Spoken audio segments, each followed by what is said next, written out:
Why did the chicken cross the road? To get away from Paws! Wayne, thank goodness you're all right. Is everything okay? Honey, I shrunk the audience.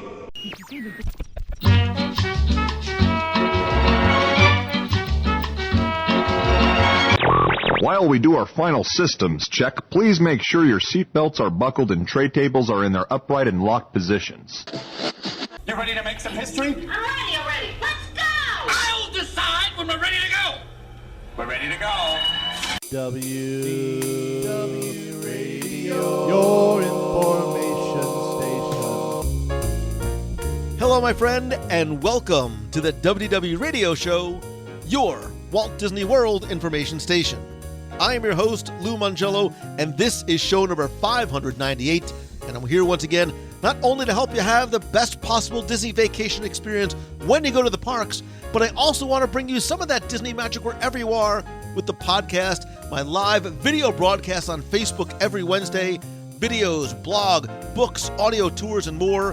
Whether it's your first time visiting or if you've been to the parks hundreds of times, if you're planning your next vacation or just love the history, details, secrets, and stories, there's something in the show for you because each week I'm going to take you from the parks to the screens and everything in between.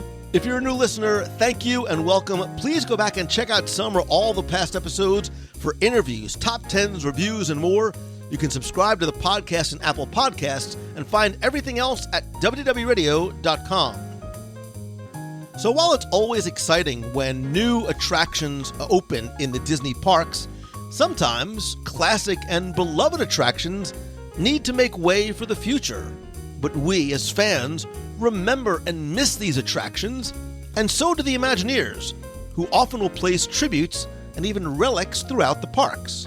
So this week, we're going to look at our top 10 extinct attraction references and tributes in the Walt Disney World parks, starting with Magic Kingdom. I'll then have the answer to our last Walt Disney World trivia question of the week, and I'll pose a new challenge for your chance to win a Disney Prize package. Then stay tuned to the end of the show for more information, updates, your voicemails, and more. So sit back, relax, and enjoy this week's episode of the WDW Radio Show.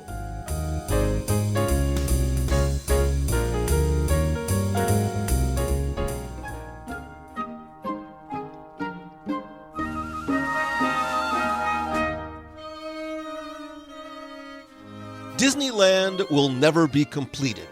It will continue to grow as long as there is imagination left in the world. It's something that will never be finished, something that I can keep developing and adding to. Walt Disney clearly always said that Disneyland was and is not a museum, and that really does apply to not just Disneyland, but Walt Disney World. I think all of the Disney parks and properties, and I think in many ways, that is what has allowed the parks to grow and expand over time, but it also means that sometimes some of our favorite, beloved attractions have to go away.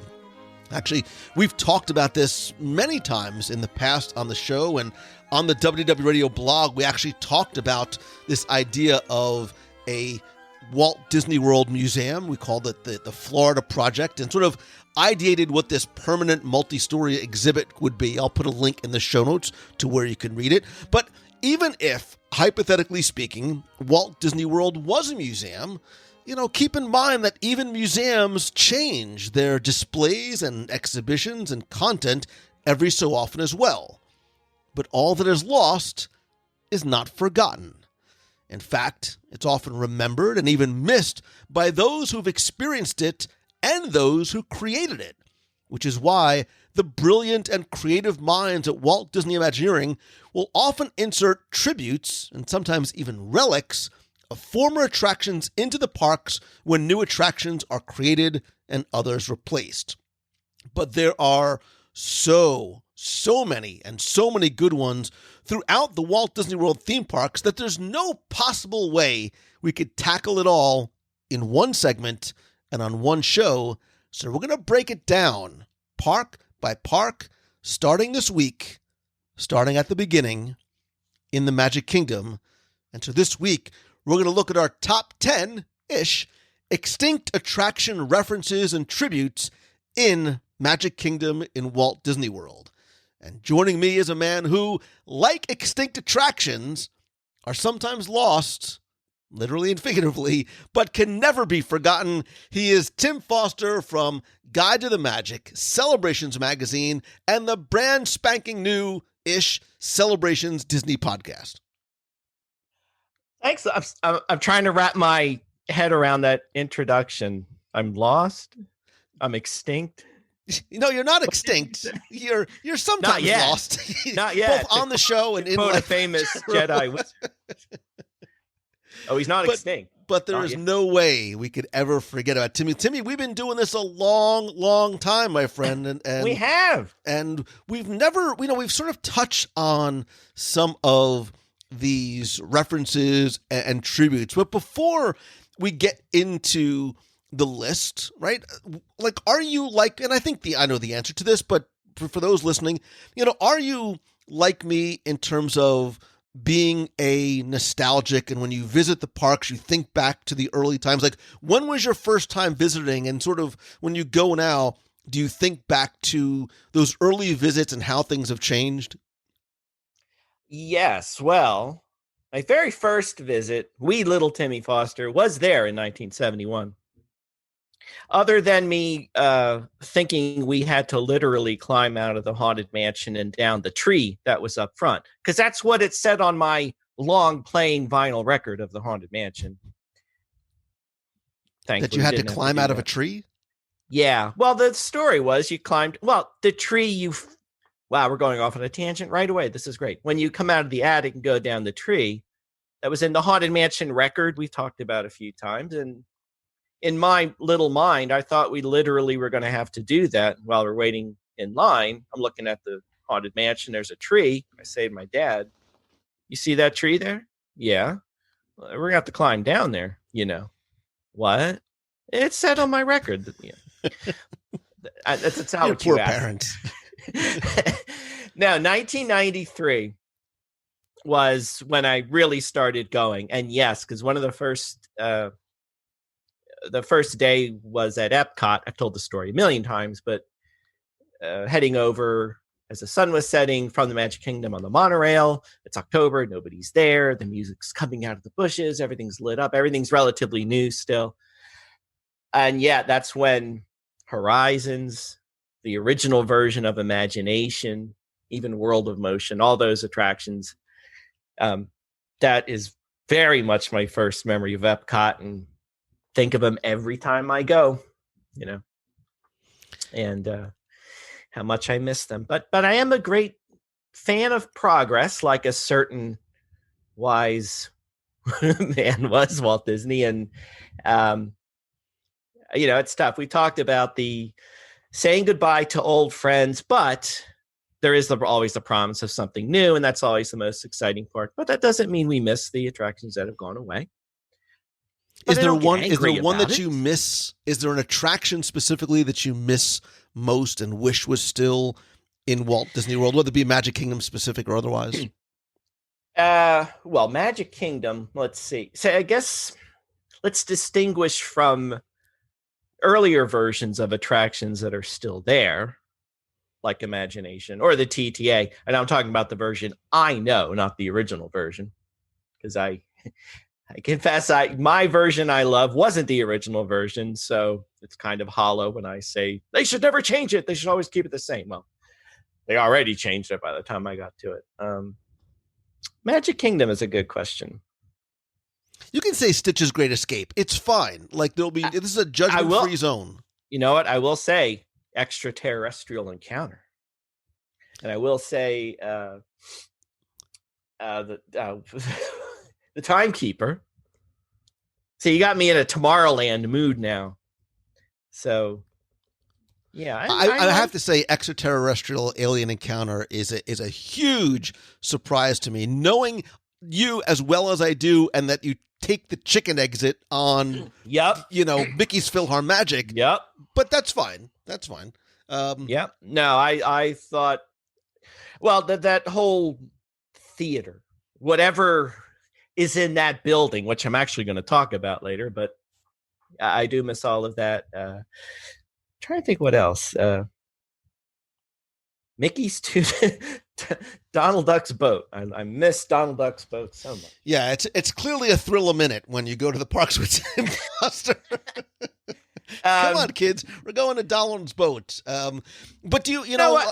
I know we are very much alike in that when we visit the parks, we look at it from a number of different perspectives, including, especially as somebody who, has the book and has your website and now a podcast. We look for a lot of the details and stories, and we know that Imagineers leave so many tributes throughout the attractions, especially when something is replaced, which I think are both wonderful surprises and aha moments for guests when they find them or are introduced to them. And like for me, like it's what I do. It's what I live for, like to seek out. And yes, that was meant to be a very vague Lord Mermaid reference. Seek out and look for these details, both big and small. It's what, I started writing trivia books, and it's a lot of what I talk about in my audio tours, which, I'm going to reference a few times probably here. But I want to know from you, Tim, let's sort of dive right into our top 10-ish list of extinct attractions, references, and tributes in the Magic Kingdom. So when I proposed this idea to you, what was the first one that came to mind, or the first you put down, or for you, kind of the number one on your list? And if you want to save your big one till the end, that's fine. Again, your list is made up however you have it in your head. Well, I'm going to roll out the big one just so you don't take it. Actually, the first thing I thought of when this was going to be throughout the parks was 3 for Epcot, 2 in the studios, 1 Animal Kingdom. Then you change the rules on me like you do every so often. Well, because I realized it was just too many. Like there's there are. Right, so, there's clearly there's a boatload of them here. We would be here for right. It actually took a while for it to get to. But anyway, so for the Magic Kingdom, there's a couple screaming obvious ones that I'm sure everyone thought of as soon as you said this. So let's get them out of the way and talk about them. And we talked about them countless times on the show before, but one of my favorites, I think it's one of the first ones you would discover as a guest as you're just starting to get into this whole Disney thing and this idea that there's hidden Mickeys and secret references and all that. And I think one of the first ones everybody gets acquainted with is on The Many Adventures of Winnie the Pooh, and the picture of Mr. Toad, formerly of Mr. Toad's Wild Ride, the attraction that used to be in that location, handing the deed for the land and the building over to Owl as a tribute to the former attraction and a visual passing of the torch on, if you will, to Pooh and Rabbit and Al and Eeyore and all his buddies there. So, like I said, I'm sure we've talked about that so many times, and I have a feeling when people tune into the show, that's probably first on everybody's mind or right up there in the top 2 or 3. So that being said, I thought I would take it before you did and throw it out there. And there are a couple other Mr. Toad references around the parks, which I'll leave to you if you'd want to pick that ball up and run with it. But it's always cool. And it's funny because I actually talked about this on my podcast. This idea that you come to the parks, we talked about the first things you do, those moments when you think you're in Disney. And one of the things I realized is, for me and probably for a lot of other people, this is one of them. There's the little secrets or the hidden Mickeys. Even though you've seen them 1,000 times before, no matter how often you go, you still make a point of looking for them. And every time I go on Winnie the Pooh, I know that sign is there, and I know there's so much other thing, or that picture is there. There's so much more to look at, but I always make a point of looking for it and looking for, that familiar hidden Mickey in a Haunted Mansion or whatever. And that, even though I've seen it, there's just something familiar and comforting and welcoming back home, if that makes sense, and seeing it again. And yep, here I am. There it is. And there you go. And I love it. It's clever. It's great. And I feel like everybody in the world knows about it. Maybe they don't, but there it is. Well, and part of that, and we'll talk about this too, part of the fun too is when we go with people who might not know that some of these exist, being able to point them out to them while you're there and sort of watching their eyes light up, and then they get to sort of pay that knowledge forward, which is part of the reason why I wanted to do this, because I want to not only entertain and educate you, much like Walt Disney World, but I want you to be empowered with this so that you can pay it forward as you take your friends and family and kids to the park. So let's sort of stay on Mr. Toad for a little bit and then sort of transition into one that is obviously directly connected. Let's sort of take a step back in time, right? So Mr. Toad's Wild Ride was an original attraction, closed in September, early September of 1998. Again, kids, this was pre-social media, pre-internet, if you can actually wrap your heads around that. However, at that time, there was a relatively equal outcry, right? So imagine, the closing of Maelstrom now and what the way Twitter reacted. No!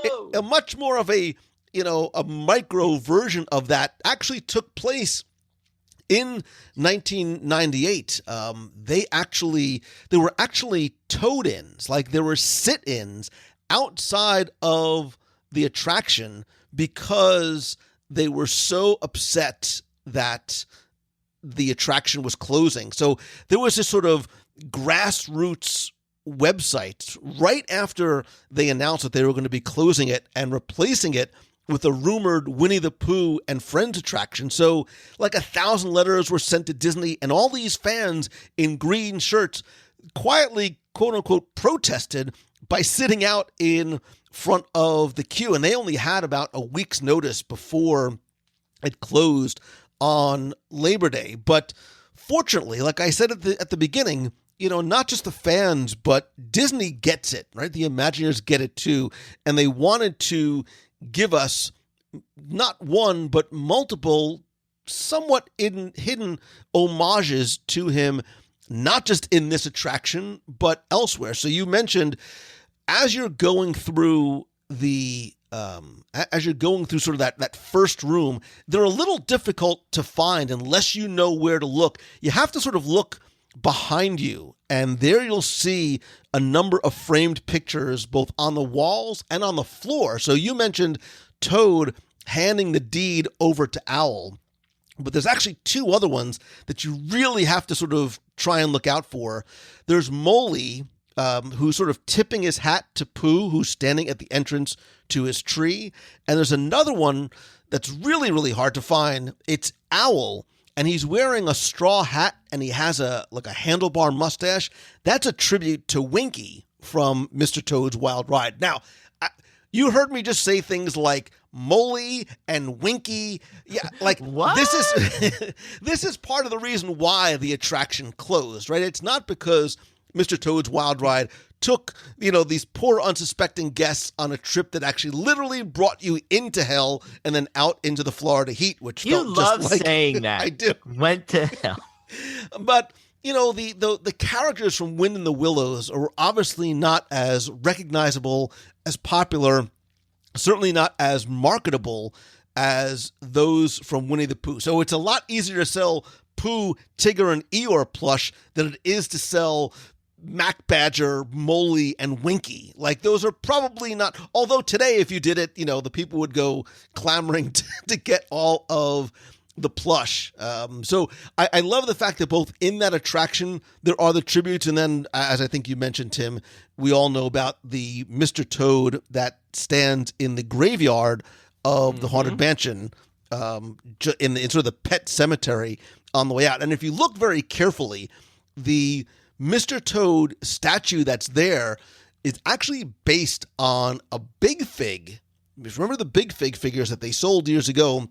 It was actually based on that. And I actually have a Mr. Toad, like a replica of the one in the Haunted Mansion. It's one of my favorite collectibles on my shelf in my office because I love Mr. Toad. I miss Mr. Toad. And it's always a must-do every single time I go to Disneyland. You love Mr. Toad. I do love me some Mr. Toad. I will tell you. You asked me whether attractions I miss. Bear with me. I'm going to say that's not one of them.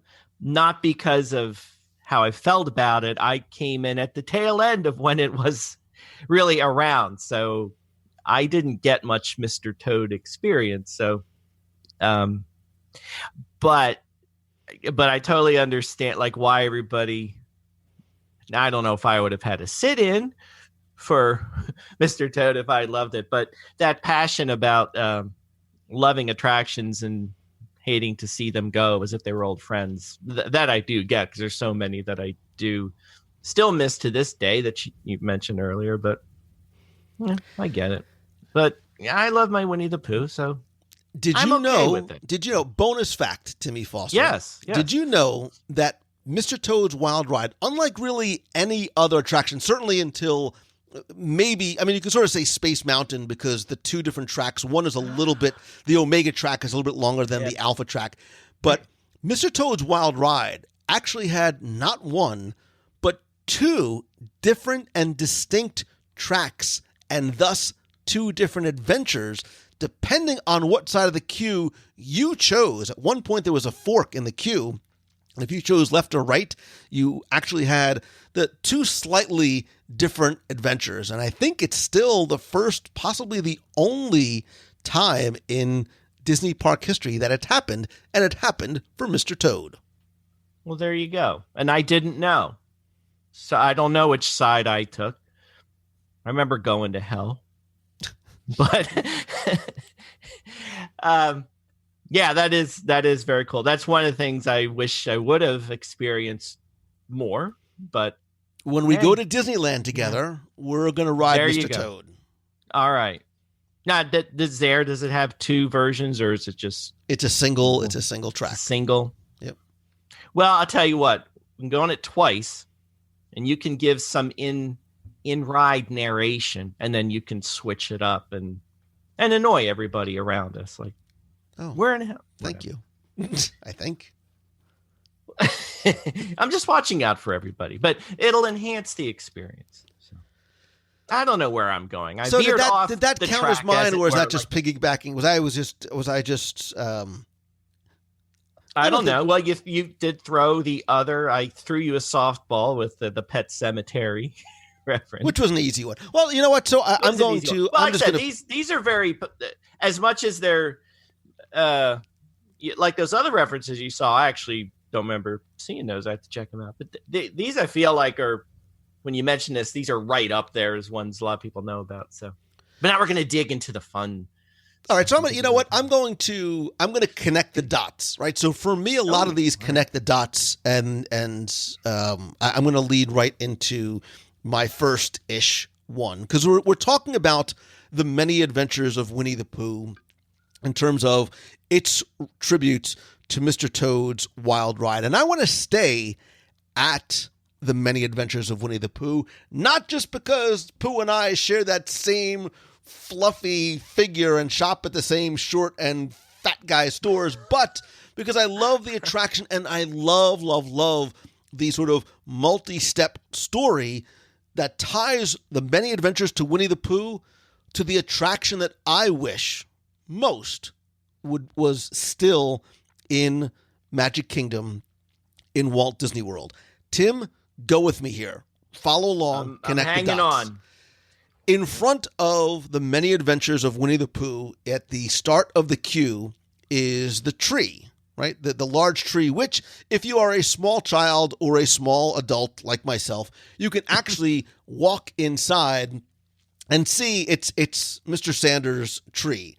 This tree was actually reused and repurposed from the old play area, which across the way, which was originally located where Seven Dwarfs Mine Train is now. Let's go backwards. This tree was in an area known as Pooh's Playful Spot, which opened about 2005, lasted about 5 years to make way for Seven Dwarfs Mine Train, which opened in late, maybe early 2014. So what they did was they created this playground in the area that was originally part of the lagoon for 20,000 Leagues Under the Sea, which was a late October 1971 through September 1994 attraction, sort of the Florida version of the Disneyland submarine voyage. It had intermittent openings and closings, became seasonal. There was obviously some issues with the lagoon. And what ended up happening was they eventually closed the attraction. The lagoon sort of sat idle for a while, and then they removed the attraction completely and filled in the lagoon area. And what they did was they built Pooh's Playful Spot on top of that, which really served two different masters. One, it gave a place for young kids, and it was actually very clearly marked for 2 to 5 year olds to go and play. It had sort of that soft, rubbery ground. There was a tree. There was some things that they could climb on, so that the kids could expend some energy. The parents could sort of sit and relax a little bit. But what it also did, and it probably wanted to generate some merchandise sales as well, but what it also did was allowed the ground to settle for a number of years. This way, they could build the Seven Dwarfs Mine Train. But if you looked inside the tree that they built at Pooh's Playful Spot, if you went inside, and I always waited till there was no other kids in there, but if you looked inside and looked over sort of the side entrance just above the archway, you would find a tribute to 20,000 Leagues Under the Sea. There was this little carved Nautilus submarine that still has that same type of green patina that the subs had when they were there. This is has always been, Tim, one of my favorite things to show people. Why? Because I get to drag adults into a place that 99.999% of them have never been to, especially if they don't have young kids.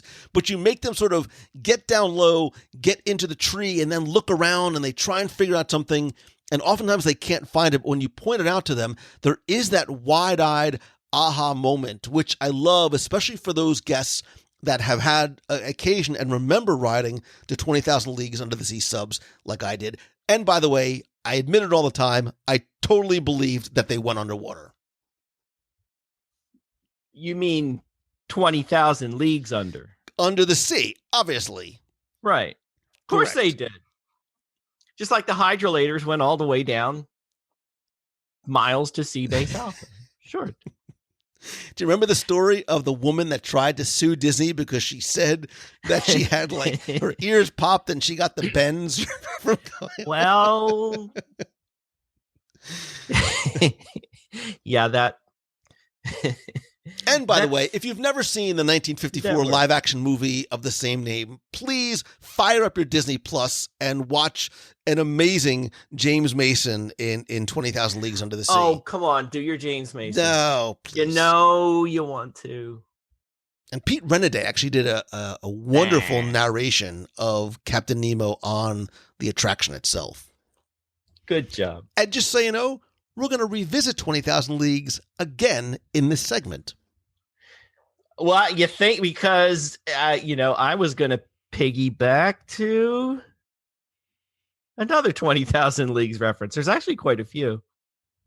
I'll do this one because the more I think about it, one I'm thinking of is really kind of convoluted as far as connect the dots.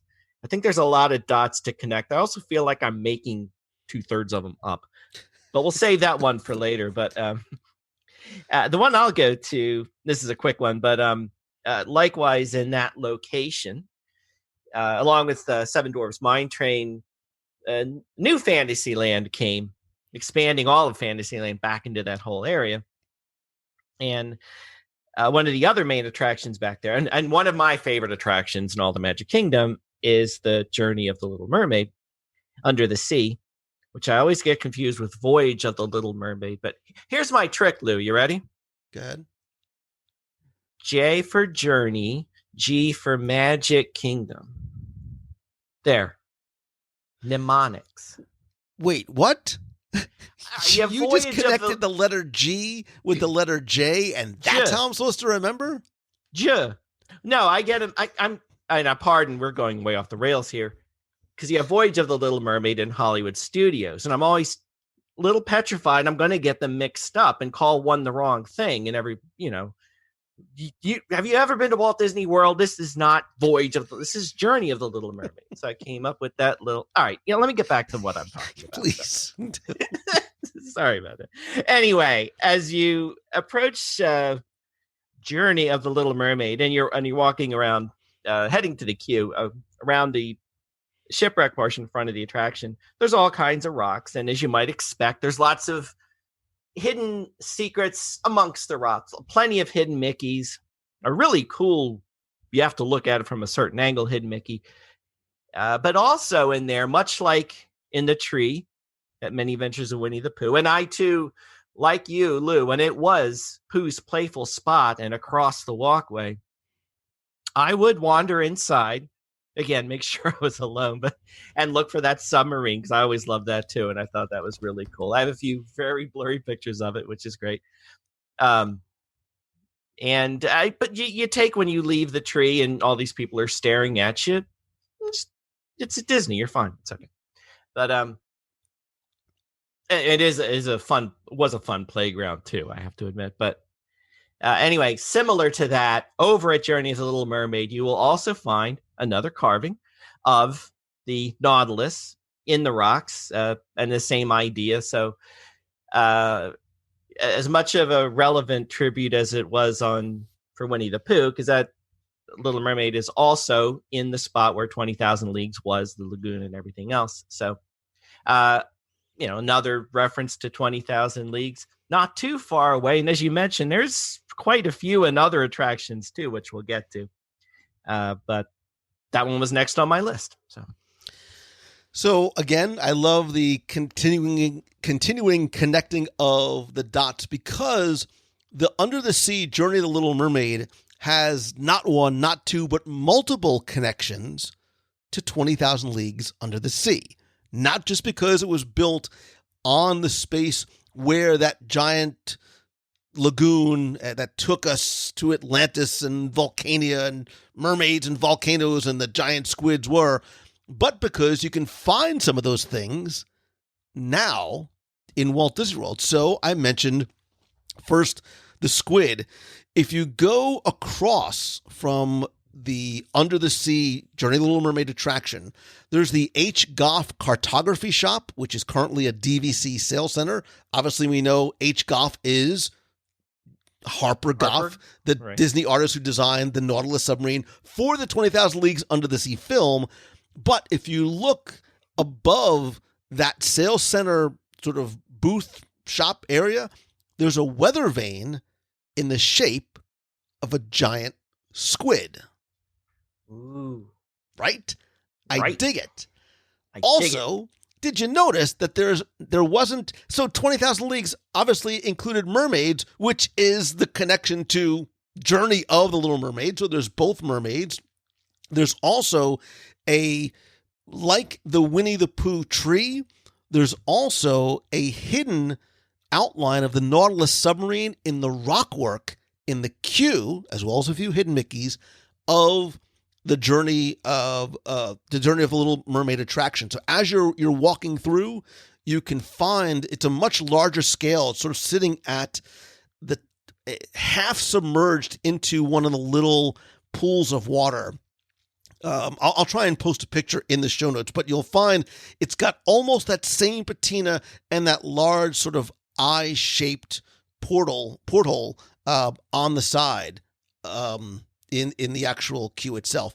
And oh, by the way, there's also, and I have not been able to 1,000% verify this story, so I will qualify it as a story, but it's something that sounds like Disney would do.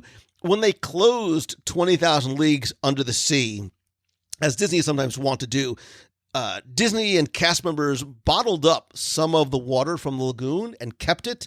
And then when they opened up the Under the Sea Journey to the Little Mermaid, they poured some of this water from the lagoon back into some of the little tide pools that now surround Prince Eric's castle. That's cool. And wait, there's more? There's one more. Because where the Harper Goff Cartography Shop is, there's also a large statue of... Exactly. It's King Triton, which, by the way, looks remarkably like a statue that was once found in Ariel's grotto, which occupied the space like eons ago, in Ariel's Grotto was a water play area that was there, and it actually is pretty much, and I think it's taken from the same mold, a duplicate of a bronze-colored, I don't think it's actually bronze, but a bronze-colored King Triton statue that was once in Disneyland's Fantasyland. Whoa. It was a fountain that used to spout water. Like he was in the middle of this little pool and used to spout water, and it was beautiful at night, especially all lit up.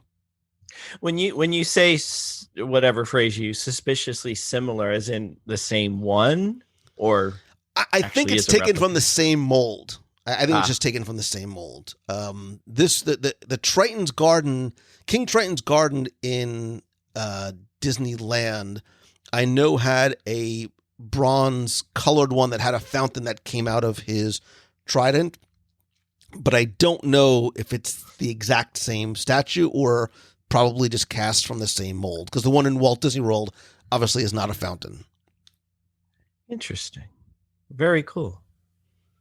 I could piggyback on this if we want to keep connecting these dots. Do it. I'm so excited. I have a huge smile on my face. Some of this is legit, and I'll confess, like you. Well, you come from more of a base of knowledge than my wild speculation.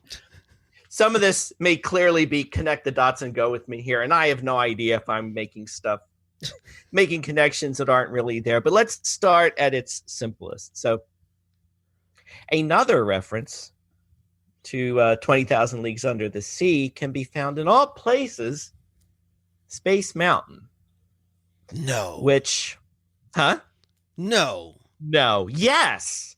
Why? I'm trying to build a little bit of suspense. I don't know. But, we'll start simply and then let's work backwards to connect the dots. So right away, in one of the post-show attraction scenes, as you're heading back up to Tomorrowland, there's all these scenes you pass by as you walk out. Some of them going way back to when the attraction first opened with a couple of redos, but some are new with the refurbishment from a few years ago. And one of these scenes, there is a flat screen TV that's flashing up different things. One of them, like the first one I saw, which I thought was kind of funny, it's just like an ad for Dive the Coral Moons of Pisces. That's pretty cool. But then as I watch, next up, 20,000 light years under the sea. So, I dig it. I love it. Reference, of course, 20,000 Leagues Under the Sea. There's actually there's some more references to other attractions in Space Mountain, which I'm going to hold off on. But keeping with this one, so there's that 20,000 Leagues reference in the post show. I was actually pouring through my photo library in preparation for this, trying to find elusive things nobody's discovered yet. But one of the things I've been looking at a lot are as you enter Space Mountain and go through the queue, which was elaborately updated it's been a while, but with that last refurbishment, lots new.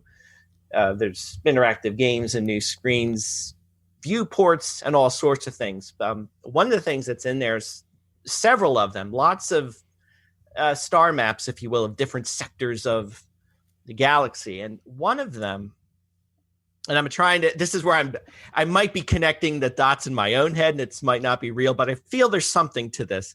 One of them is called, according to the legend, it's Sector 3, the Triton Stations.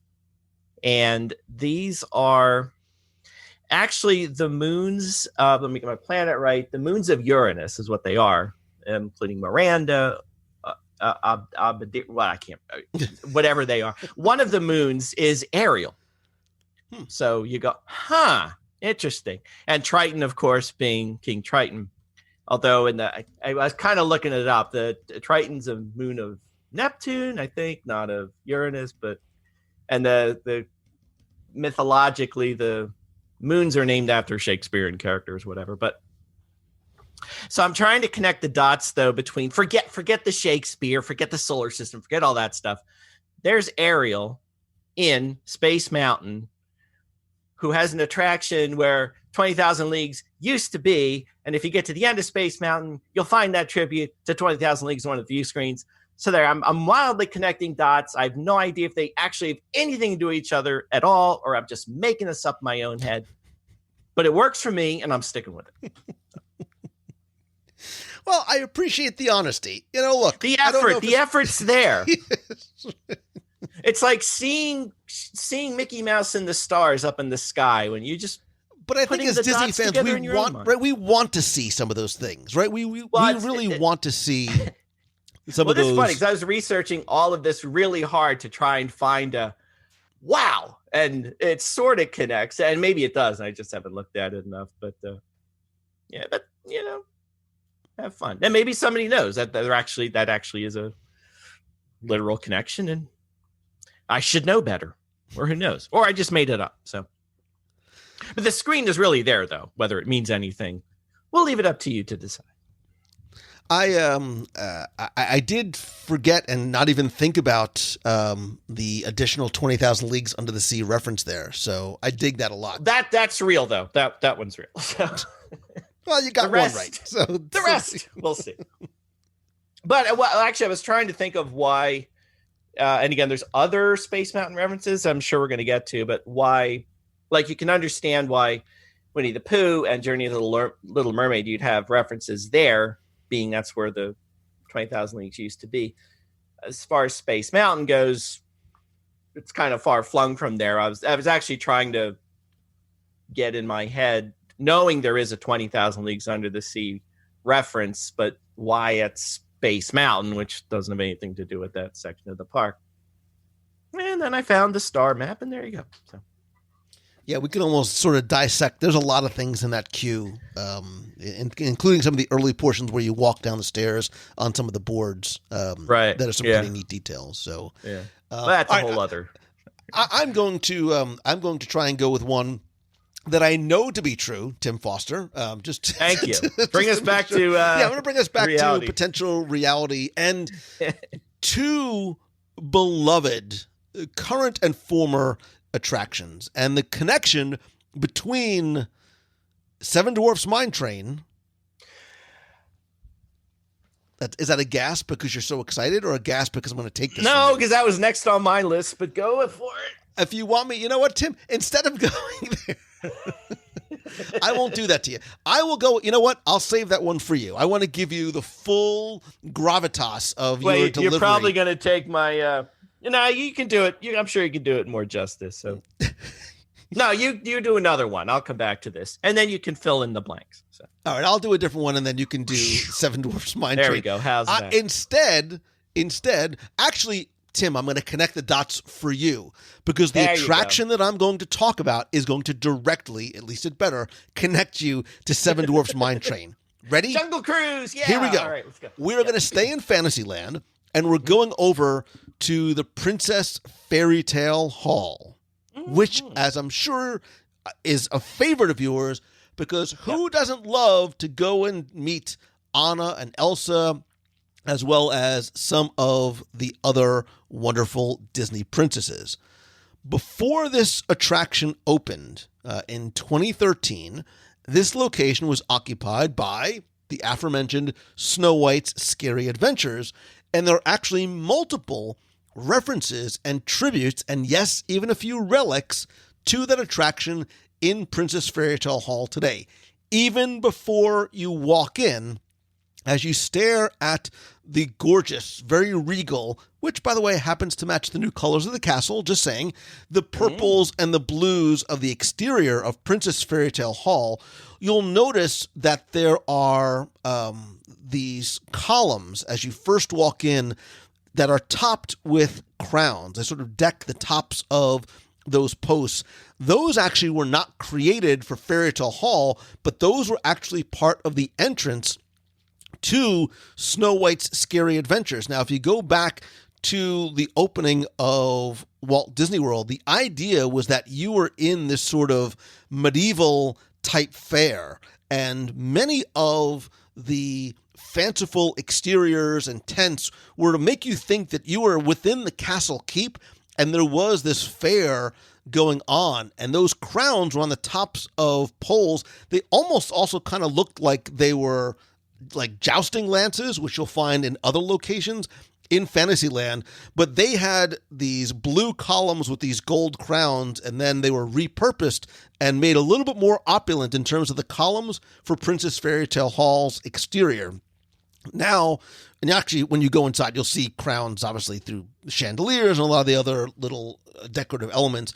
But once you get inside Fairy Tale Hall, there is a storybook on display, very much like the opening segments of some of the early Disney animated feature films, including one, Snow White and Seven Dwarfs, which, by the way, this storybook is open to. It's open to the story of Snow White and Seven Dwarfs, paying direct tribute to the original occupant of this space. And oh, by the way, it's written in German because Snow White was originally a German fairy tale. Can you say the German name? No.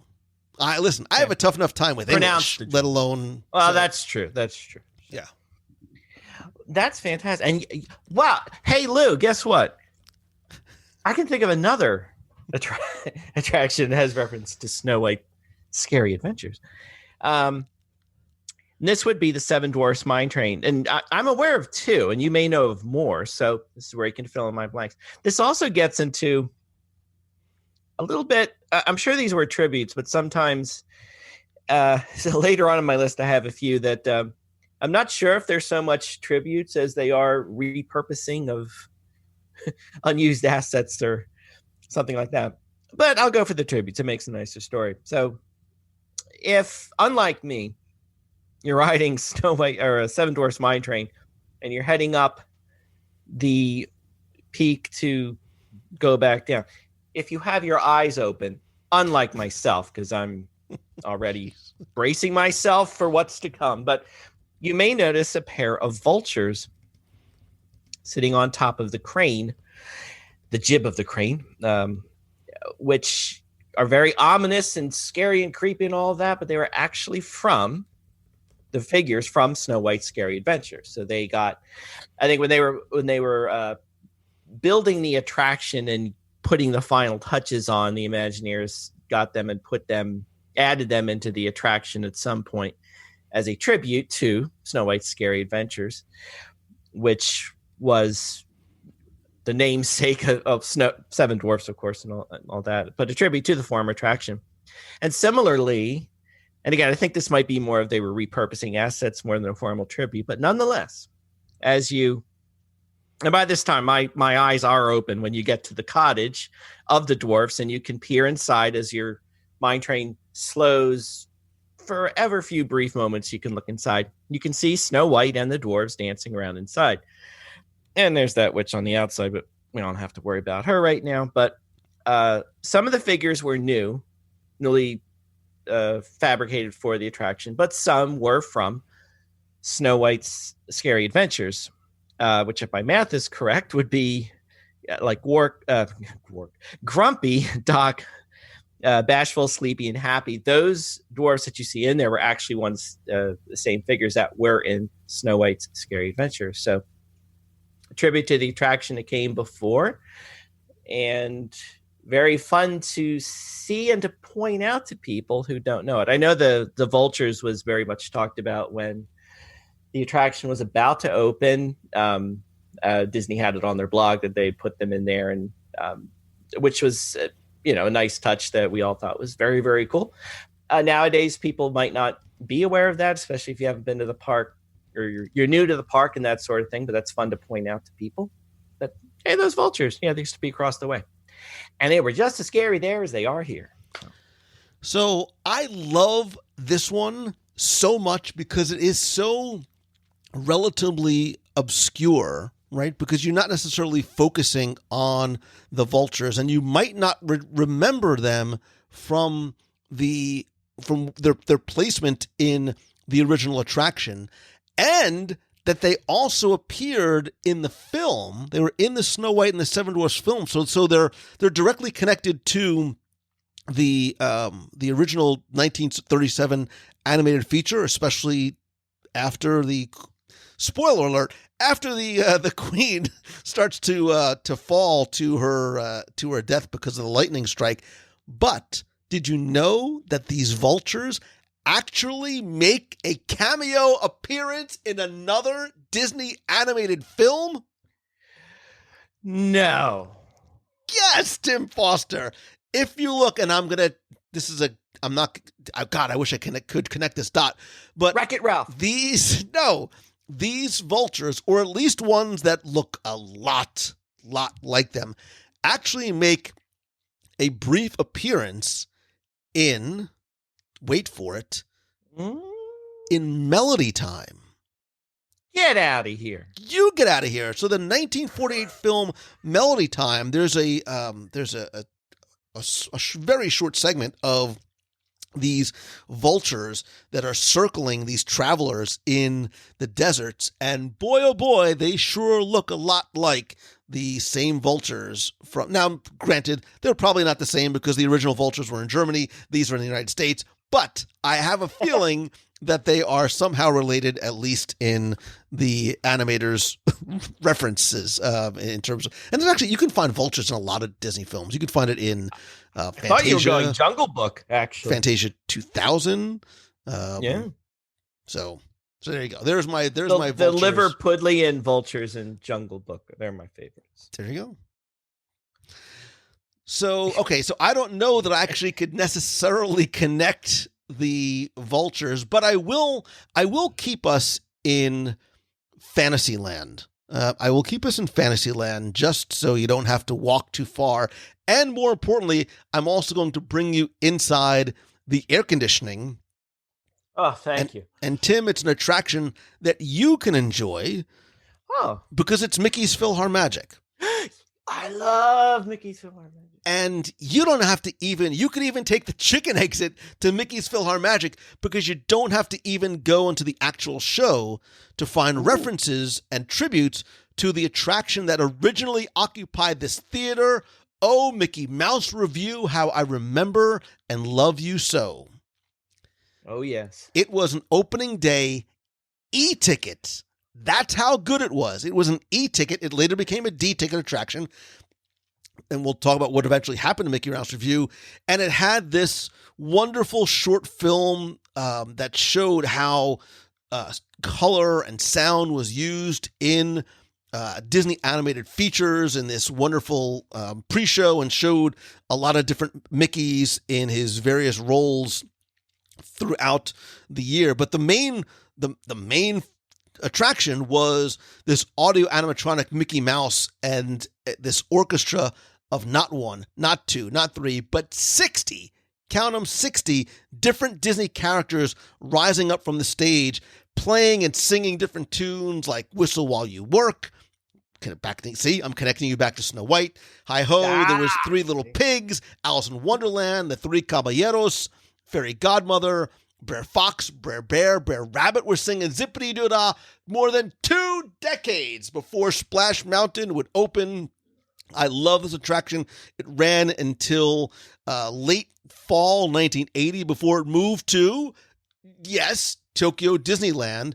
And although the theater was closed for a while, it would sometimes show Disney cartoons and then Magic Journeys from over. Well, now I'm connecting you to Epcot. There was a Donald Duck short called Working for Peanuts. But I digress, because in the queue for Mickey's PhilharMagic, you will find a number of coming attraction posters for musical acts that you can find there, including the Wolfgang Trio from Three Little Pigs, the Festival of Mariachis from the Three Caballeros, all of whom performed musical numbers in the Mickey Mouse Review. I'll confess, I've seen those posters so many times, I didn't connect those dots. Probably mostly because I never saw Mickey Mouse's review. The Mickey Mouse Review. First thing I saw there was the Lion King, if I remember correctly. I'll tell you, the posters in there are actually... They're so cool. And there's actually a Mickey Mouse Review, like it actually a very... Like there's, I think that... I think it's still there. The Mickey Mouse Review poster that might have been in there, but there's a number of other posters in the queue that are very funny too, even if they don't necessarily reference. Yeah. And I'm not going to tell you all of them because I want you to, go and find them and take your time looking through the queue. You don't, even if the queue is empty, you don't have to necessarily rush through it. There's a great Genie singing the blues poster in there. There's a reference to Ariel. Pagliacci, the sad clown, is Willie the whale. Like, there's good stuff in there. And they're beautiful, too. I wish they sold those posters. Well, make it happen. That's the cool thing about PhilharMagic. Well, one of the cool things about PhilharMagic for this purpose is that it rarely does have a super, super long line. So I can't remember a time I was in the queue portion of once you entered the building where there actually was a line, maybe once or twice. Meaning that you can absolutely go in there anytime and just look to your heart's content. It's not like you're in the line and you have to move it along, you know. You do have a lot of opportunity to look around. But I thought you're going to... I was thinking of this, but I don't think it's a connection to anything. But the one thing... this has nothing to do with this show. I'm going to mention it anyway. When you leave Mickey's PhilharMagic and you're in the shop, I one day noticed, and you can all notice, there's the figure of Donald up in the, presumably from the other side of the wall, or he's just mad screaming out there. There's also a figure of Mickey Mouse in his conductor suit. And if you look carefully, you can look up on his music stand and actually see the actual music for the Mickey Mouse March, MICKEYMOUSE, which I thought was kind of a neat touch as something that it's hard to see anyway, because it's up in the air, it's above you, and you really have to, I think I'd actually hold my camera up, take a picture of it, see what it was, but it's not referencing anything so much, maybe, but thought that was cool.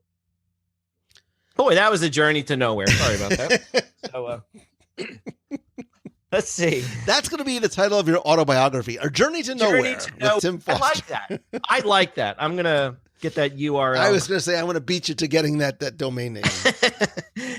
Let's see. There's, where do I go? All right. You tell me. I got kind of another really obvious one I'm sure a lot of people are thinking of. I'm going to hold that because I'm sure we can go back and forth together on this because there's a lot to it. I'm going to do one that... I literally have no idea what you're talking about, by the way. Oh, you will. When I say it, you're going to go, okay. That one. Yeah, it's the other... In my mind, it's the other big one that's in Magic Kingdom. But we'll come back to it. I still have no idea what you're talking about. But how's that for foreshadowing and building up the anticipation? Because right now, I'm going to pop the balloon and go with one that really is so much of a here we go one. I don't know if it really counts on this list, but I'm going anyway. Right. No, because it's something I feel like I discovered this all by myself, and I'm still so proud of it. And this actually falls into the category of it's a tribute of sorts, and I will amend it. It's of sorts. I am going to connect the dots. Trust me. But it's also a tribute that itself is no longer there. So sorry, you can't go see it right now. So it's actually a tribute for something that wasn't there anymore, that in itself isn't there anymore. Confused yet? Well, here we go. So, God, I'm so confused. All right. So I'm loosely connecting the dots from a Space Mountain, which all it means is I left and I'm walking back across the Tomorrowland Courtyard to Buzz Lightyear's Space Ranger Spin. And the thing I found, and actually it speaks to the history of that attraction building, which has had a lot of occupants over the years, in the gift shop, and this isn't there anymore, but because a few years back, they repainted or redid the interior. Didn't really change it much, just gave it a facelift, but this was one of the casualties, as well as a hidden Mickey I always loved seeing, but it's not there anymore. This was... a image of Stitch, and it was very small. It was only, maybe 2 or 3 inches, painted on the wall in his spaceship flying around. And you could say that was a tribute to Stitch's Great Escape, but that actually was at the time still there. So it wasn't a tribute to a lost attraction. I guess it was just, look at where this rascal got to. Now we got to go catch him. But on his ship were a couple symbols. And as any fan of Tomorrowland knows, there's, especially with Stitch's Great Escape, they had a whole other alphabet created, which was all over Stitch's Great Escape. All the signs were translated into this language. The newspaper at the newspaper boys stand by the TTA was all written in this language. And in fact, if you translated it, it was all about how Stitch escaped and da da da da da. But anyway, so I spent a lot of time like Ralphie in Christmas Story with my Little Orphan Annie decoder ring. I'm decoding all these messages, not the ones where, it's translated right above it in English, but sometimes they're just by themselves, like the newspapers. They're fun to translate. But anyway, taking that information, I looked at the symbols that were on Stitch's little tiny ship to realize they were numbers. And they were the numbers 7 and 2. 72. What could that mean? Well, what year did the Magic Kingdom open, Lou? 1971. It did. So I went, well, that ain't right. But then realized that the building that Buzz Lightyear is in, originally home to If You Had Wings and Dream Flight and all that, that opened in 1972. So I thought that was a pretty, or it was just a random number that didn't mean anything, but it was pretty clear that was a reference to the year that particular part of the Magic Kingdom opened, which did open a year later. And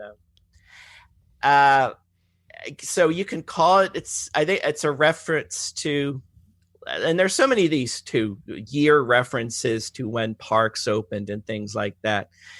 Admittedly, this might fall more into that category than to an attraction, but you could make a case that it's a tribute to not just that building, but the attractions that were in there, namely starting with If You Had Wings and all the predecessors to Buzz Lightyear's Space Ranger spin.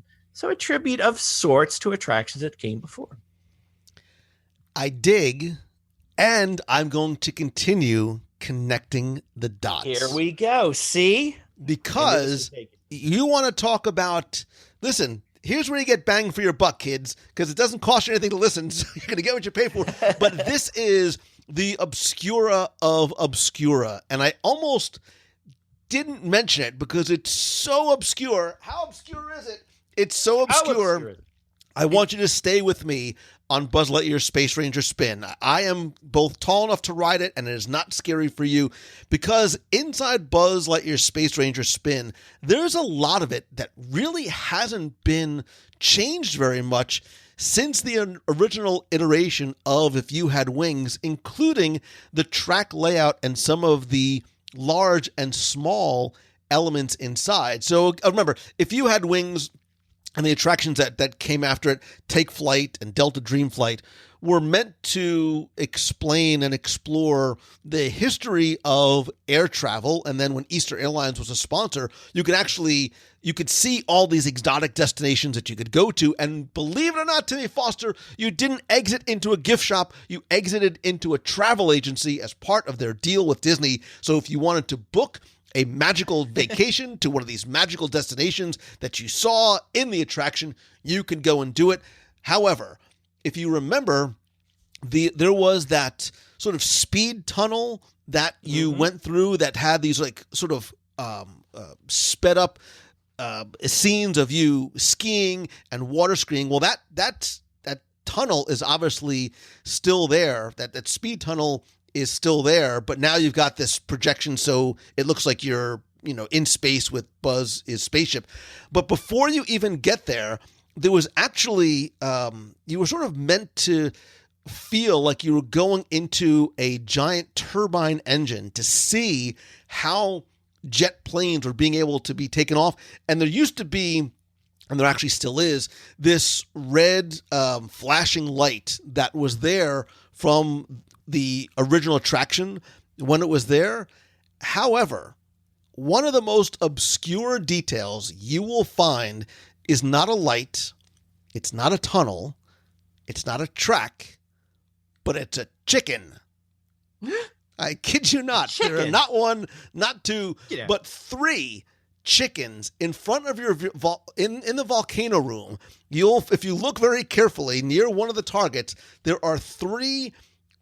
It's like chickens on a stick, not in the yummy, delicious kind of way, but there are 3 cutout figures of these 3 sort of wacky chickens.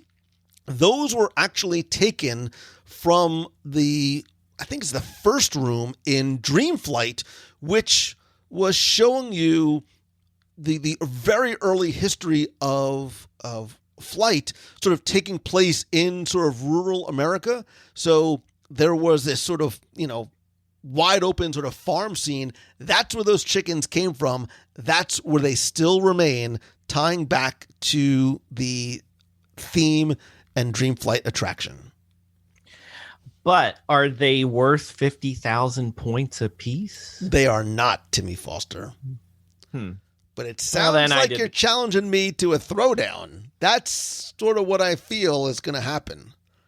Oh, well, the day you get 999,999 on both guns by yourself, then come talk to me. I kneel before Zod. Yes, you do. We won't add that the ride broke down, but that's you're right. I was saying, how long was the attraction down? But that's fine. It was down for a good 2 hours. Clearly, it must have been for you to get those 100-point targets add up slowly, but they add up. But you can and you should get 999,000 every single time if you know where to look. If you know where to go. Maybe I'll have to do that on a video or a live video or a post or something. I'm sure many of you are screaming at your phones or your cars or your iPods or whatever. Right? iPods. Look aim for the back of the. Anyway. Yeah. So.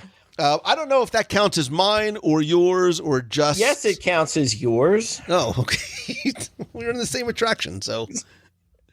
Go ahead. Wait, where are you going were next? We? We're in Tomorrowland. We're still in Tomorrowland. All right, let me go to this one because I'm surely going to leave out a few related references, so this would be a good one to work together on. This is the one I also thought would be right up there in the first one that came to people's minds. And the particular reference I'm thinking of is on the Tomorrowland Transit Authority People Mover, or the TTA. That name is so long. Anyway, now I confess that this changes frequently, and it was there the last time. Who knows what's going on? But one of the things I love, well, we were talking about when I was first at the Magic Kingdom, what do I miss the most and that sort of thing. This is one of the things I miss the most, but it's not a closed attraction, but it's the version of the TTA. I think I referred to that earlier specifically, but the version where you were actually traveling through the fictional backstory of Tomorrowland that they had put in place, where you were going to the hoverburbs. There was a red line and a green line.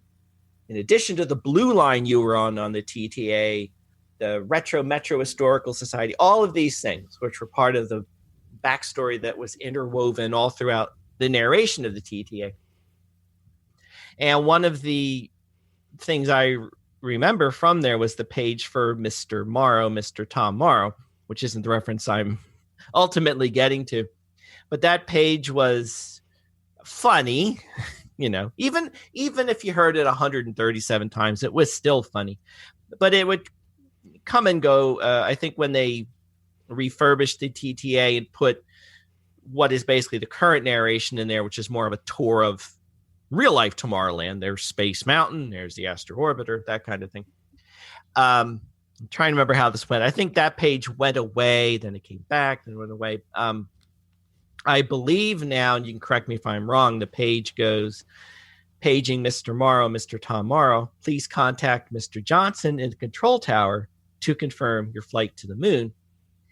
And that's the reference I'm thinking of, because that, of course, maybe you don't know, is a reference to the Flight to the Moon attraction and Mission to Mars, which would come later in 1975. Flight to the Moon being not quite an opening day attraction, but close enough. and one of the few I remember when I was a little child in 1971, and this is where Stitch's Great Escape was. And it was a theater in the round where you sat in seats and you actually looked at a viewport on the floor, which would show you your flight to the moon. I remember the seats would kind of move up and down, so to speak, to kind of simulate your blasting off into space. A very rudimentary simulator, if you will. But Mr. Johnson was the flight director in the backstory of that. And there was an animatronic figure of him, as well as many other animatronic figures and things like that. So I always thought that was a cool reference, not only to the Mr. Johnson character, but to the please confirm your flight to the moon. In other words, the actual attraction that it's referencing. But as I said, I think this is just the tip of the iceberg, because the Tom Morrow, Mr. Johnson references are much more prevalent than this one. There are plenty of others around in other parks as well, which we'll get to maybe in other shows. But at least for this one, I'm sure, Lou, you can fill in so many more blanks and interesting details I might have left out. But that's one of my favorites, and that's one I think a lot of people probably went to, that and Mr. Toad.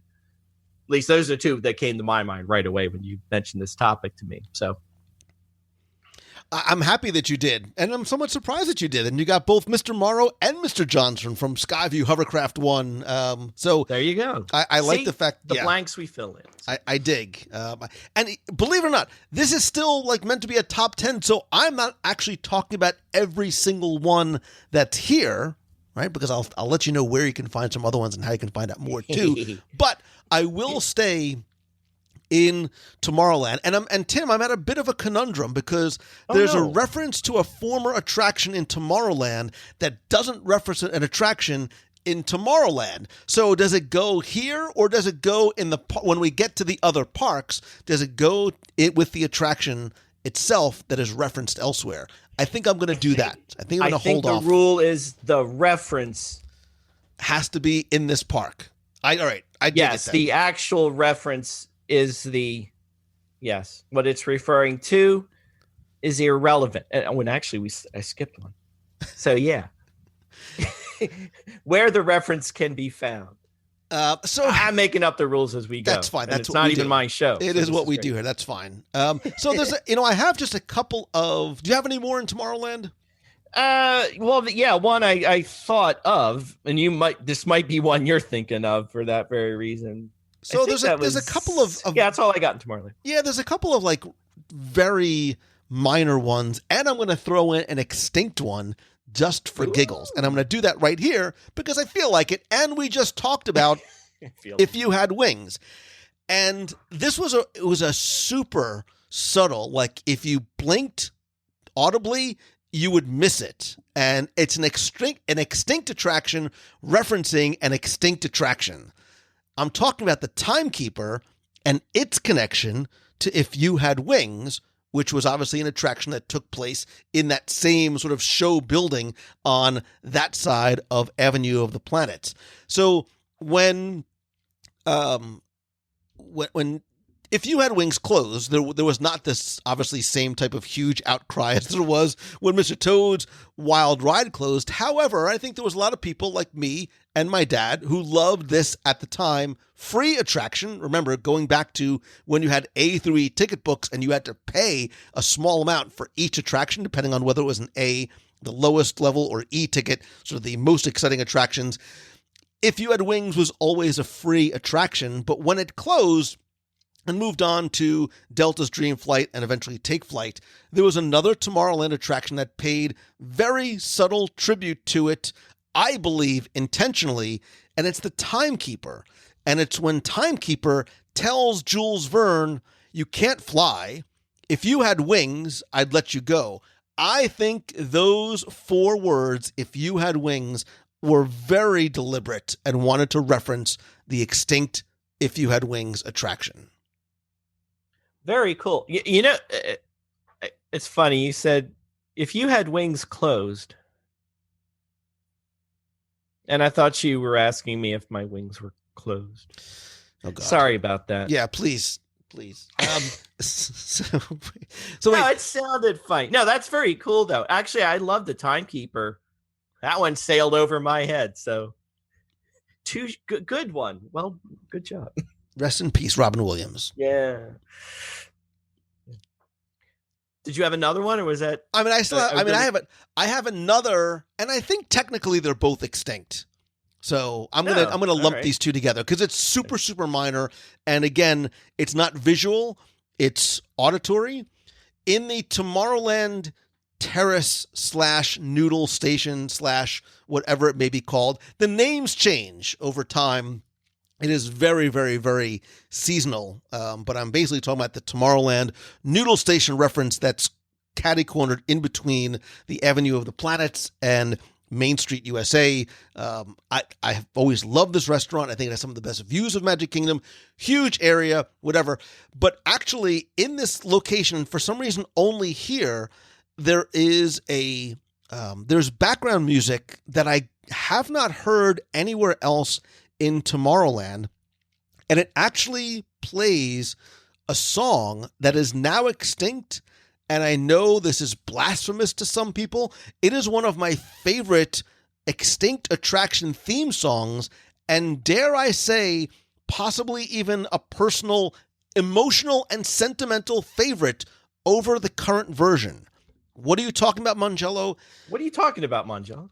In Walt Disney's Carousel of Progress, the theme song is Great Big Beautiful. I know where you're Tomorrow. going. Great Big Shining Beautiful at the end Tomorrow. of every day. Shining at the end of every day. Well, between 1975 and 1993, that song was actually swapped out. The sponsor, General Electric, didn't want people thinking about what was going to be coming tomorrow. They wanted to be present in the day and buy GE appliances today. So it wasn't about thinking about there being a great, big, beautiful tomorrow. More importantly, now is the time. Now is the best time. Be it a time of joy and strife. There's so much to cheer for. Be glad you're here for it. It's the best time. That really, I'm doing this all from memory because I love this song so much. If I wasn't such a bad singer, I would sing it. And they're both written by Richard and Robert Sherman, so they get equal love. But in the background of the Tomorrowland Terrace Noodle Station, which you can probably hear very clearly because it's often seasonal and you can go and sit there and get out of the sun, you'll hear an arrangement of the best time of your life as part of the background music. I love it. I never noticed. That's actually my favorite path to Tomorrowland is through there. I think it's a shortcut, but it might not be. But I promise you, next time I go there, we hang out a little bit. We'll go together. I love it. I'm getting weepy right now because you're gonna cry. You are. Keep going. Keep moving forward. That's it. That's a cool one. I realized I really have a couple minor ones. So I'm going to knock those out, and then you can rattle off your, what do you got, 63 honorable mentions or so? The one I think you were going to mention, I don't know if you were kind of alluding to it, one last one in Space Mountain I wanted to mention was a reference to something in another park. So I'm not sure if that's what that was all about, but there's a reference to Horizons in Epcot, one of the attractions. To answer your early question, I miss the most. But in the post-show areas, you're making your way past the different scenes. One of them is a baggage claim area. I think it's on your left. And on one of the bags, it's just covered with travel stickers. One of them says, I hope I pronounce this right, Mesa Verde? Mesa, but that's pronounce fine. that right? There you go. Which is a reference to the desert farm, one of the destinations you got to visit in Horizons. And that scene, there's a scene in there, I think it's that one or another one. The whole, you're in, there's a butler robot there and everything else. That all of that's also somewhat reminiscent of the butler and the home of the future that you saw in Horizons too. So a couple of references to Horizons. Remember a couple minutes ago when I asked you if we were talking about references that are in the parks? I said if the physical reference is in this park, then we talk about it. I thought you meant the attraction that it was referencing. I meant the other way. Okay, I understand. See what I did there? I tripped you up with. So I will see your trip up, and I will follow up with it. So that is. Wait, let me get rid of my last one. Then Go ahead. Can. Yeah, the rest. This falls into. I just want to throw it out there because I did put it on my list. But honestly, I don't know if we want to call this a tribute or a happy accident over time, as it turns out. But this is on the Jungle Cruise, and I don't think it wasn't intended this way originally, but this is the crashed airplane that you see in the early part of your journey.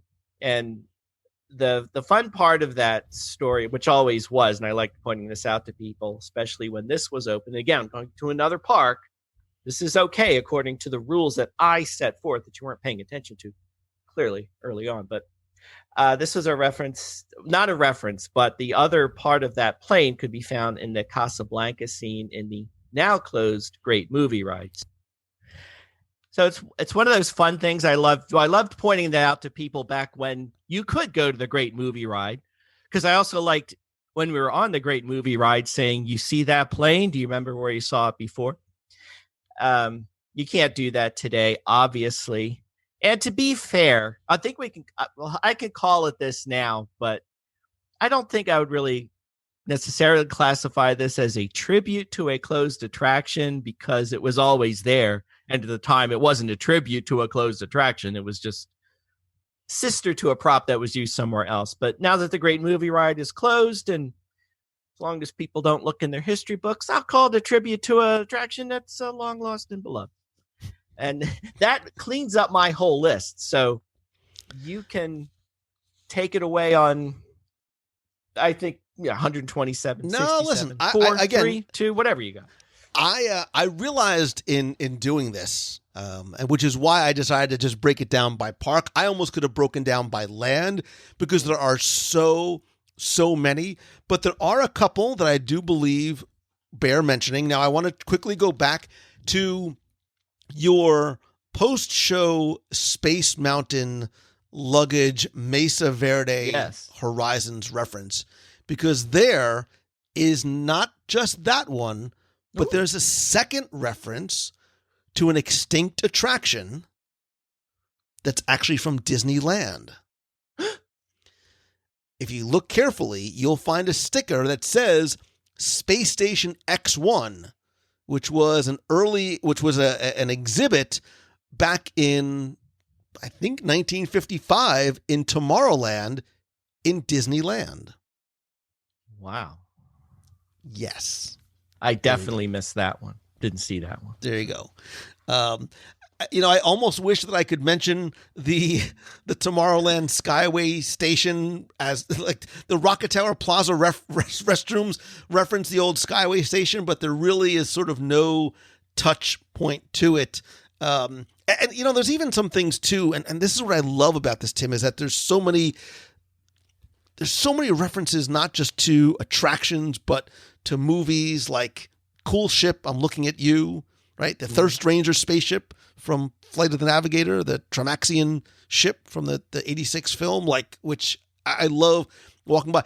But the thing that I thought you were going to go to and you didn't mention is actually over in Adventureland. And it doesn't really reference an attraction per se, but I still believe it qualifies within the confines of the four corners of our definition, which is very much, written in Jello.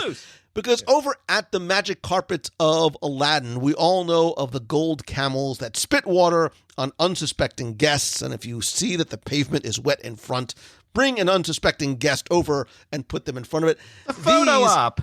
Actually did not originate in Adventureland, but were part of the Aladdin's Royal Caravan Parade that ran over at Disney MGM Studios for about 3 years. I think it was like 92 to 94, 92, 95. They were also put outside of the soundstage restaurant there for a little while when it was themed towards Aladdin. But now, obviously, it sits there. And if you look very carefully in the pavement, you're like, the pavement. Whereas there's actually where that attraction currently sits, you'll see that there's pieces of broken tile and jewelry and things like that. That tile, all those tiles came from a fountain that used to sit in Adventureland right where the magic carpets of Aladdin currently sit. Very cool. And see, I Wait, wish I was. That's why you wanted me to stand in front of the camel for the picture all those. Yes, obviously. All right. I see how this goes. There's, and I was trying to think, like, we really didn't touch on any in Frontierland, and while there are a few somewhat obscure ones here and there, I couldn't really find one that I felt worthy of making the list, but there's also, like, there's some great references. And what I love about this, Tim, is sometimes you have to not just watch, but listen carefully, which is why I mentioned the one from Timekeeper. If you go into, this is not an extinct attraction reference, it's an extinct sponsor reference, because there's still references to RCA and FedEx and Tomorrowland. But in Frontierland, specifically in the Country Bear Jamboree, today, Henry, our host, continues to pay tribute to a now extinct sponsor. Because at one time, Country Bear Jamboree had not one, but two concurrent sponsors, which was Pepsi Cola and Frito-Lay. Yes, kids, at one point, you could actually buy Pepsi and Coke products in Magic Kingdom. Give that a second to sink in. But in the original show, and you can listen, Henry says, just refrain from hibernating and we'll all enjoy the show because we've got a lot to give. That was Pepsi's marketing slogan in the 1970s, which was, we've got a lot to give. And it was a direct reference to the sponsor of the attraction at the time. I'm still wrestling with the Coke Pepsi thing. I know. That was a thing. I could have done. Wow. Pepsi fans, how long would I have done? You had your time. You had your time to do it. Tim, I want to leave you with one. Okay. And I know we are talking about Magic Kingdom proper, but this is actually one that is directly, and this is the one I'm going to end with. This is my last of all of my many possible honorable mentions, because I think this one, everybody without fail has seen it, and I wonder how many people know where this originally came from. It's not really a tribute to an attraction per se, but it's something that was repurposed from an attraction. Even before you get into the park, dare I say, even before you get into the parking lot. What?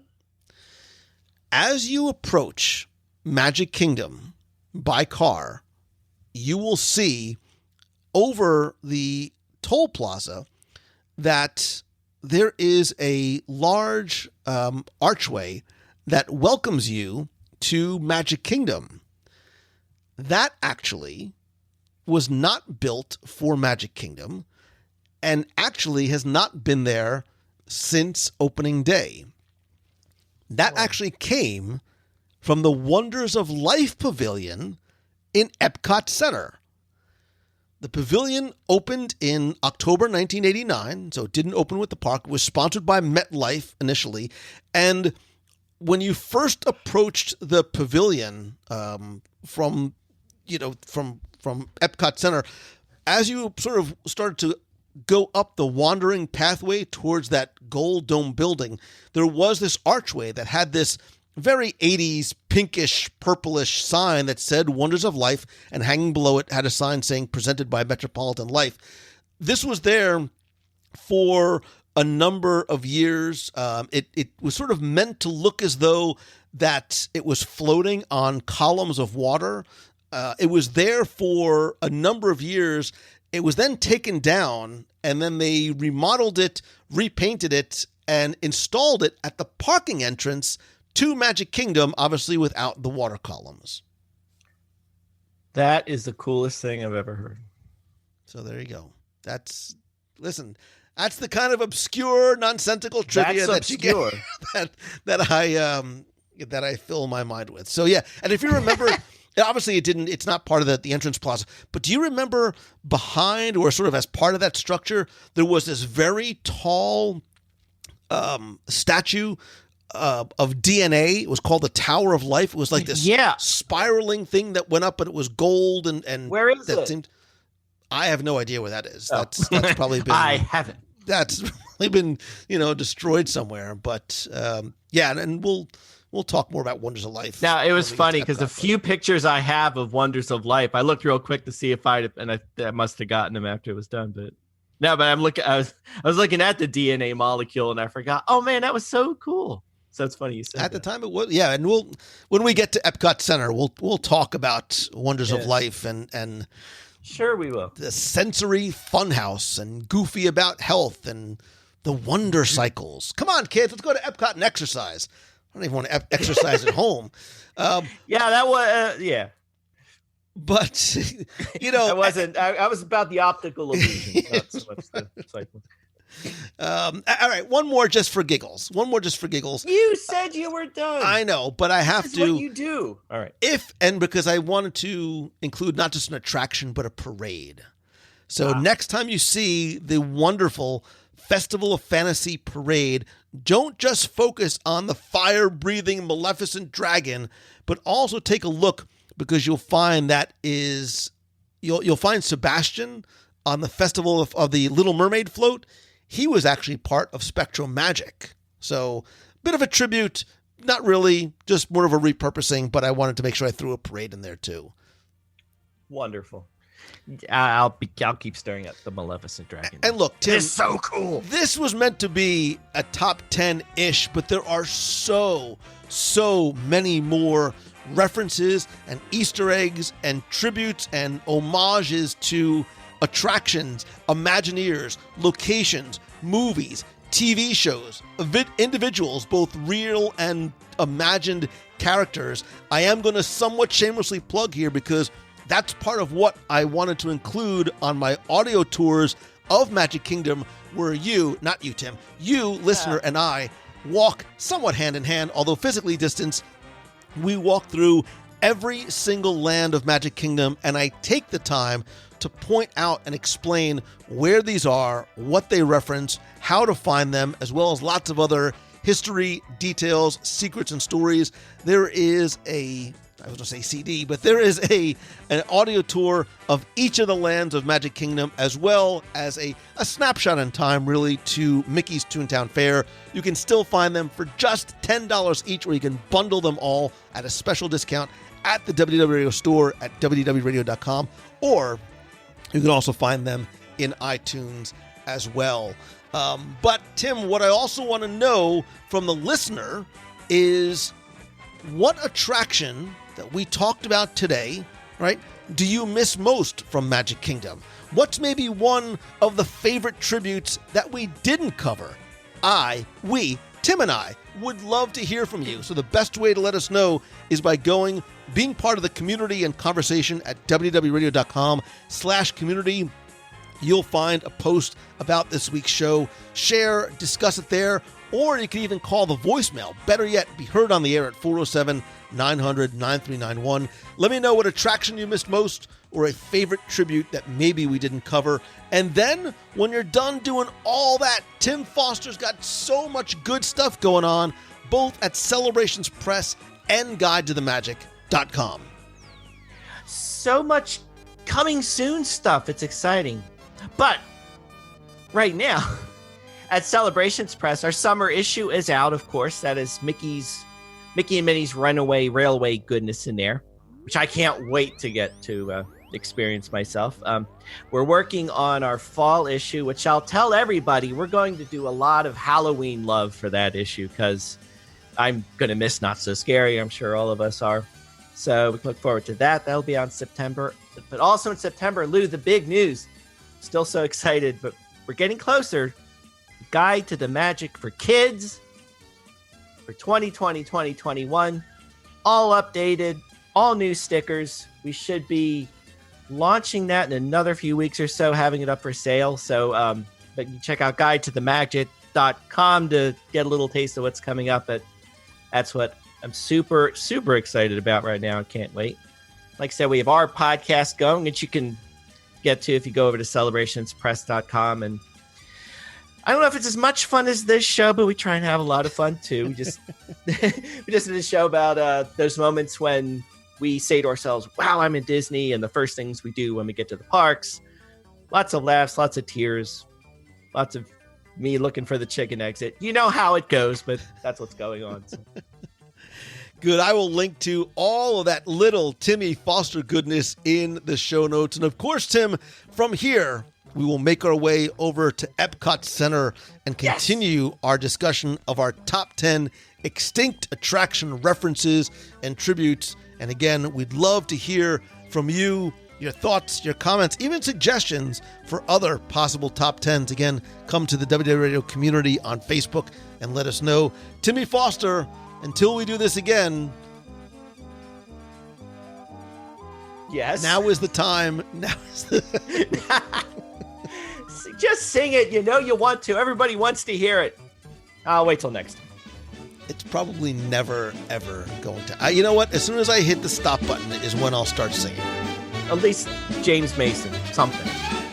20,000 Leagues Under the Sea. Such good stuff. Disney Plus. Get it. Journey to the Center of the Earth. It's so bad.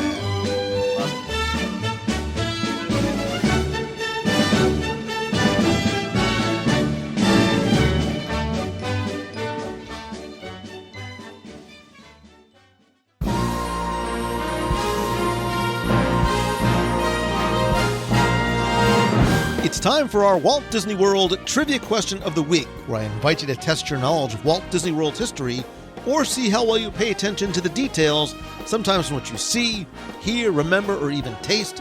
If you think you know the answer, you can enter via our online form for a chance to win a Disney prize package. Of course, before we get to this week's question, we're going to go back, review last week's, and select our winner. So last week I asked you to simply identify where in the world you heard this phrase, or in this case, the lyrics, "Honey and rainbows are on your way, take that frown, turn it upside down, and soon you'll find you're here to stay." Thanks again to the hundreds of you who got this one correct and knew, of course, that the answer is Zippity Doodah from Splash Mountain. Now, what you might not know is that this song actually won the Academy Award for Best Original Song for the 1946 live-action and animated film, and was actually not the first, but the second in a very long line of Disney songs to win this award after When You Wish Upon a Star from 1940's Pinocchio. In fact, it even went on to be ranked number 47 in AFI's 100 Years, 100 Songs, which was a survey of top songs in American cinema. And you can actually learn more about the song, its origins, and the film in show number 305, where we talk about Song of the South and its connection to Splash Mountain. But I took all the correct entries, randomly selected one, and again, this week you are playing for all of my digital products, my 102 Ways to Save Money for an At Walt Disney World book, all 7 of my virtual audio tours of Magic Kingdom, a WDW Radio vinyl sticker, a Magic Band cover, and a mystery prize from my personal collection. I'm currently in the process of taking 10 items from my collection that I've amassed over the past 4+ decades and putting 10 new items up on eBay every single week. I only have so much room to house and display everything, so I wanted to share them with you. 10 new auctions every Sunday, starting and ending at 9 p.m. Eastern. Every auction starts at just $1, no reserve. You can check out this week's auctions by going to wdwradio.com/eBay. But last week's winner, randomly selected, is Davis Bennett. So Davis, use the online form. I have your shipping address and we'll get your prize package out to right away. If you played last week and didn't win, that's okay, because here's your next chance to enter in this week's Walt Disney World Trivia Challenge. So this week, I'm going to continue with the theme of Disney films that inspired or potentially inspired theme park attractions. Because an attraction based on what Disney film was at one time planned for Italy in World Showcase in Epcot. At one point, there were plans to build an attraction, or even maybe sort of a mini land, based on what Disney film. Now, first things first, if you're saying, Lou, this question sounds familiar, it's probably because you saw it on my Instagram earlier this week. Now, first, thank you for following me at Instagram.com/LouMongello. 2, now you know the answer to this week's trivia question. And 3rd, let me explain why, because in the past, I've been doing daily Disney trivia on my Instagram stories, where I would share a multiple choice trivia question pretty much every day for a chance for you to not only play and have fun, but hopefully learn along the way. But many of you asked, and so I answered, and after receiving a number of similar requests, I'm going to be moving some of my daily Disney trivia from my Instagram stories to my Instagram posts. Now, I'm still going to post a few multiple choice questions on the stories from time to time, but what the posts allow me to do is expand a little bit more on some of the details, secrets, and stories, as well as answer some of your questions about the who, what, when, why, and how. And I love doing this. I love sort of like going back to my roots and really where I first started with my first Walt Disney World trivia book, which I cannot believe was back in 2004. So look for new trivia and photos, both current and vintage, starting now, again, at Instagram.com/LouMongello. And also, by the way, I'm going to be sharing some additional Instagram-only contests coming soon. So again, definitely follow me there. This contest runs until Sunday, August 9th at 11:59 p.m. Again, go to WDW Radio.com, click on this week's podcast, use the online form there, because once again, you're going to play for the book, audio tours, vinyl sticker, Magic Band cover, and a mystery prize from my personal collection. So good luck and have fun.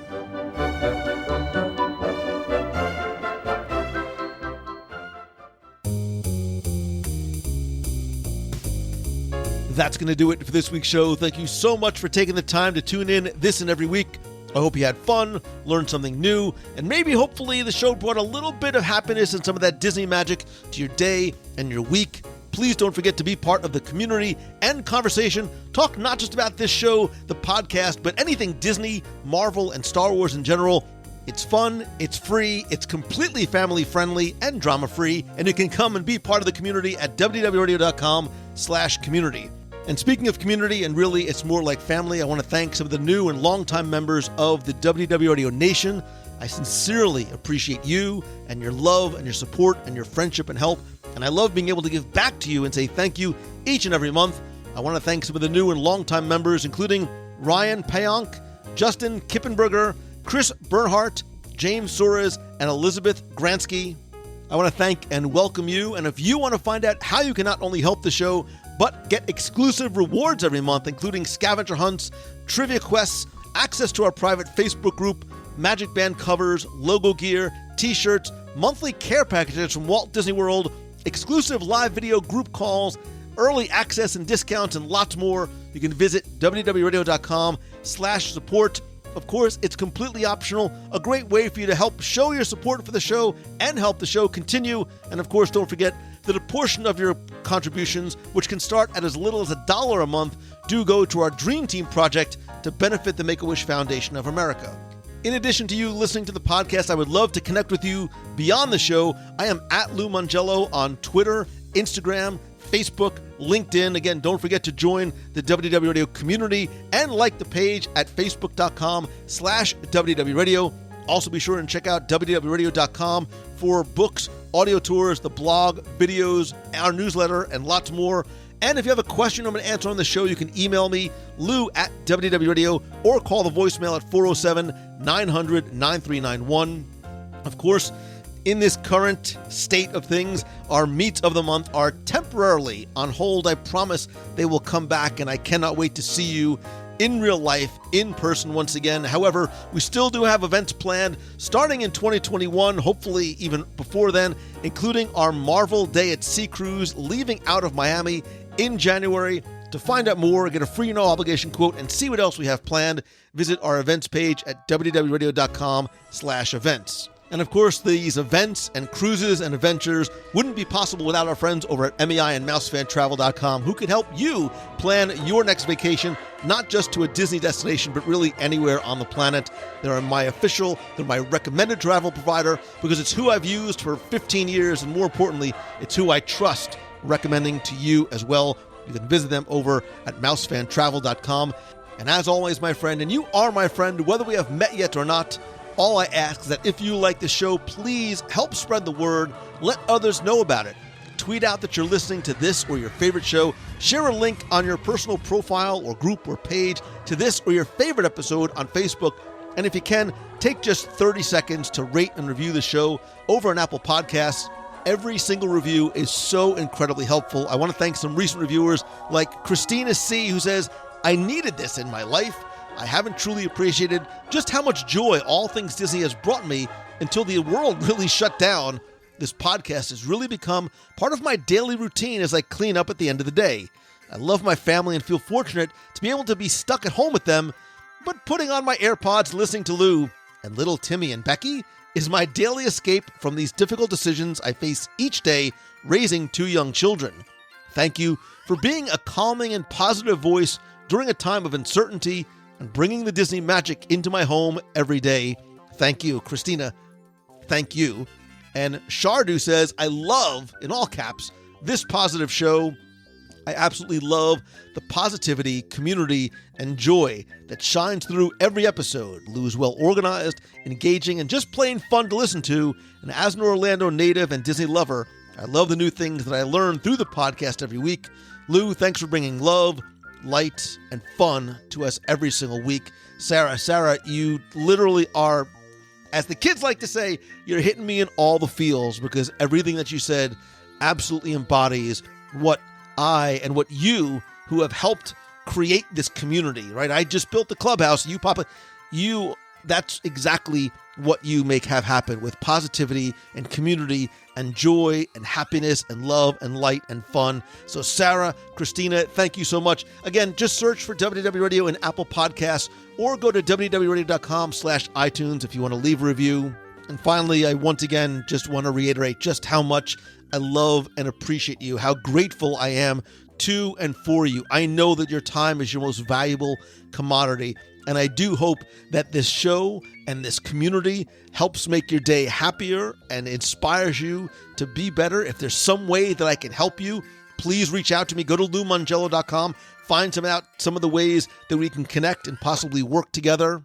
And I just have to quickly say again, thank you to you and everyone who took time out of your day to wish me happy birthday this past week. My birthday has never been a big deal. I don't like mentioning it, but I wanted to acknowledge you and everyone who has taken time to wish me happy birthday. And as I posted on Facebook and Instagram earlier this week, I do have a wish that I'm only repeating here because I want to try and make sure that you saw it. I don't have a cause that I want you to donate to. It doesn't require any money and really none of your time. You don't have to go anywhere or do anything or change a picture or use a hashtag. I just want you to do something that I would hope that you would do every day anyway, so it should be really easy. And it's actually going to have an equally, I think, beneficial reward for you as well. My dad always gave everybody else presents on his birthday, so I want to try and give you something as well. So if you'd like to try and do something, all I ask you to do is this: whether you are home or if you're at work, if you go out somewhere to the grocery store, wherever it might be, just take a second to perform some simple, small, random act of kindness for a complete stranger. Pay for their coffee at the drive-thru or the restaurant. Give somebody who's maybe working outside a bottle of water. Let somebody behind you go in front of you in line. Buy a lottery ticket for somebody who's at the convenience store behind you, and just offer to help somebody who needs it, or just be extra kind to everybody you encounter, both online and in person. Yes, I'm asking you to not just choose the good, but do the good today and every day. You'll find that, as good as it's going to make you feel, and I promise it will, it starts to become habit forming and be the reason that somebody is happy today. And if you do, let me know what you did. And if you like how it feels, let it become a habit. Thank you. I love you. I appreciate you so, so very much. So until next time, I really do hope that this is your best week ever. See ya.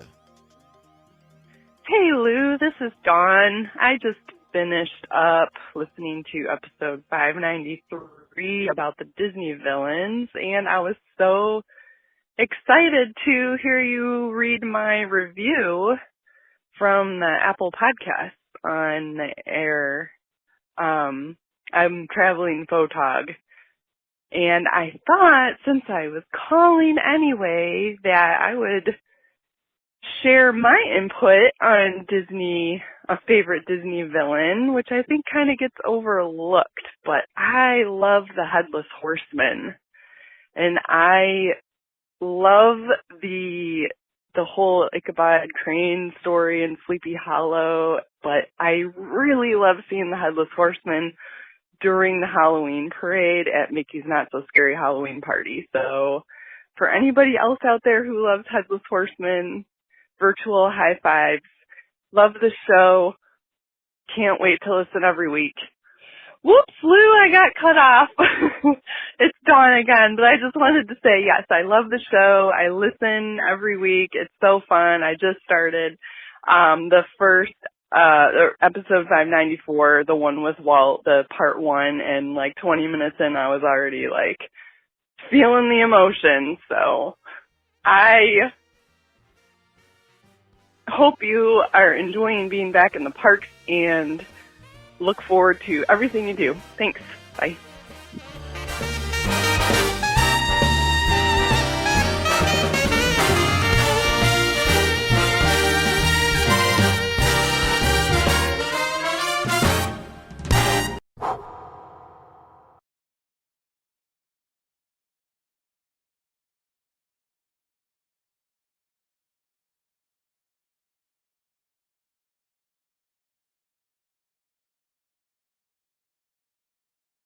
James Mason is Captain Nemo, who held the destiny of the world in his hands. The real story of the ocean depths begins where you left off. Wonders that defy my powers of description. Secrets that are mine alone.